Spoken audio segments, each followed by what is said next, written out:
বিগত একটা পোস্টে কুকুরের খাবারের জোগাড়ের কথা বলছিলাম।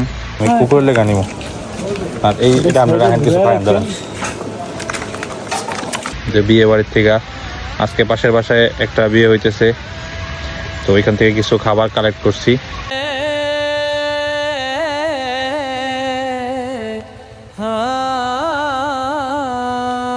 তো এগুলা চেষ্টা করতেছি আশেপাশে যে কুকুরগুলা ঠিকঠাক মতো খাবার পায় না সেই কুকুরগুলো দিতে।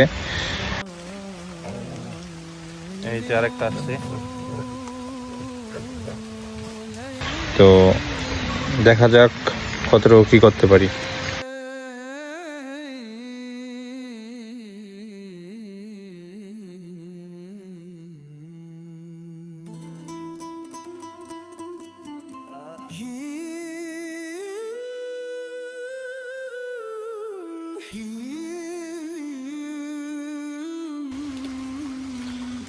এখানে আইসা আরো 3-4টা কুকুর জমা হবে, সবগুলা ডাক দিছে, একটা একটা করে আসতেছে। এখানে আপাতত একটা আছে, প্রায় 20-30টা কুকুরের খাবার দেওয়া হলো।